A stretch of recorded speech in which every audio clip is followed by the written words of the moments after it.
آپ کو خبر دیں، رواں مالی سال کا قومی اقتصادی سروے کل دن 2 بجے کے بعد جاری کیا جائے گا۔ اقتصادی سروے میں رواں مالی سال کے دوران حکومتی معاشی کارکردگی کا سکور کارڈ جاری ہوگا۔ تفصیل جانیں گے جیو نیوز کے نمائندے اشرف ملکم سے۔ اشرف ملکم، بتائے گا کیا تفصیل ہے؟ جی بالکل، آخرکار کل اقتصادی سروے جاری ہو ہی جائے گا، بجٹ بھی پرسوں آ ہی جائے گا، لیکن اس کی تفصیل جو ہمارے پاس ابھی تک موجود ہے، اقتصادی سروے جاری ہوگا اس کے مطابق رواں سال میں جو گزشتہ سال کے لیے جو اہداف مقرر کیے تھے، زیادہ تر ان پر عمل درآمد نہیں ہو سکا، وہ اہداف حاصل نہیں ہو سکے۔ اس میں خاص طور پہ جو 2-3 چیزیں تھیں۔ سب سے پہلی چیز جو تھی، ہمارا جو جی ڈی پی کی گروتھ کا ہدف رکھا گیا تھا پچھلے بجٹ میں، وہ 4.2% رکھا گیا تھا، لیکن ابھی تک دستیاب اعداد و شمار کے مطابق گروتھ 3.7% تک کی محدود رہے گی۔ آئی ایم ایف نے بھی اس کے ساتھ ساتھ یہی چیزیں ان کی پیشگوئی کی تھی کہ گروتھ کا جو ٹارگٹ ہے پاکستان کی طرف سے مقرر کردہ، وہ حاصل نہیں ہو سکے گا۔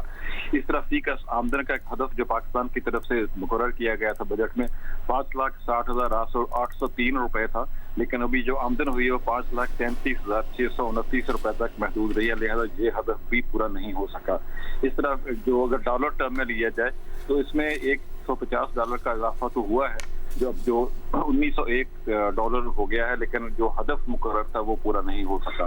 اس طرح زراعت اور صنعتی شعبے کی ترقی کا ہدف بھی پورا نہیں ہوا۔ اس طرح جو شعبہ زراعت کی زرعی کارکردگی 4.5% کا ہدف مقرر کیا گیا تھا، لیکن یہ 2.89% نوٹ کی گئی ہے اقتصادی سروے کے پیپر کے مطابق، ہمیں جو اطلاعات ملی ہے جی۔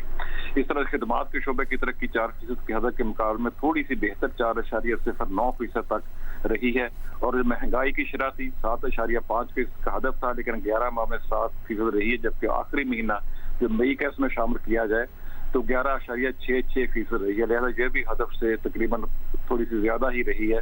اس کو بھی حکومت پر اس کو مکمل کنٹرول نہیں ہو سکا جی۔ ٹھیک ہے اشرف ملکم، آپ ہمارے ساتھ ہی رہے گا، ایک اور خبر پر بھی آپ سے ہم تفصیل جاننا چاہیں گے۔ اسحاق ڈار کی زیر صدارت تکنیکی کمیٹی کے پیپلز پارٹی سے کامیاب مذاکرات کے معاملے پر اپڈیٹ یہ ہے کہ وفاق کو آئندہ مالی سال کے ٹیکس ہدف کی اضافی رقم فراہم کی جائے گی۔ اشرف ملکم، مزید کیا اپڈیٹس ہیں اس کی؟ جی بالکل، یہ اجلاس گزشتہ رات ہوا تھا، جس کی تفصیل کچھ ابھی لیٹ ہمیں ملی ہے، کچھ پہلے مل گئی تھی۔ یہ ایک چیز تو دونوں طرف سے کہی گئی تھی، مذاکرات کامیاب ہو گئے ہیں، لہذا بجٹ میں پیپلز پارٹی سپورٹ کرے گی حکومت کو بجٹ پاس کروانے میں، لیکن اس کی تفصیل جو ہمیں ملی ہے اس کے مطابق آئندہ مالی سال کے اضافی محاصل جو ہوں گے وہ صوبے وفاق کے حوالے کریں گے، یعنی کہ وفاق کو دے دیں گے جو ایڈیشنل ہوں گے۔ اس طرح صوبوں کے لیے گرانٹس جو ہیں وفاق کو اسی جو صوبے سرنڈر کریں گے رقم وفاق کو، اسی میں سے جو گرانٹ صوبوں کو دی جائے گی۔ دوسرا، مالی سال کا ٹیکس ہدف 13,005 ہے، جو آدھا مالی سال کا ہدف جو ہے 15,264 ارب روپے مقرر کیا جائے گا۔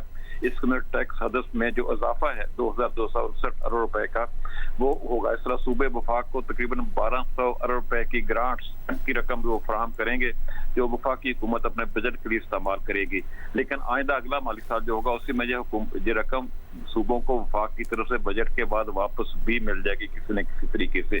اس کی تفصیل جو ہمارے سامنے یہ کون سا صوبہ کتنی کنٹریبیوشن کرے گا، کتنے فنڈز وفاقی حکومت کو بجٹ سازی کے لیے فراہم کرے گا، اس میں پنجاب کا حصہ سب سے زیادہ ہے، جو پنجاب اس کو جو ہمارے پاس تفصیل ہے جو ہمیں آئی تھی اس کے مطابق سب سے زیادہ حصہ پنجاب کی طرف سے دیا جائے گا، جو 620 ارب روپے۔ ادھر سندھ کا نمبر ہے 310 ارب روپے فراہم کرے گا، جبکہ خیبر پختونخوا کی طرف سے 180 ارب روپے فراہم کیے جائیں گے، اور بلوچستان اپنے حصے سے 25 ارب روپے اضافی رقم مرکزی حکومت کو دے گا جی۔ ٹھیک ہے، بہت شکریہ اشرف ملکم تفصیلات سے آگاہ کرنے کے لیے۔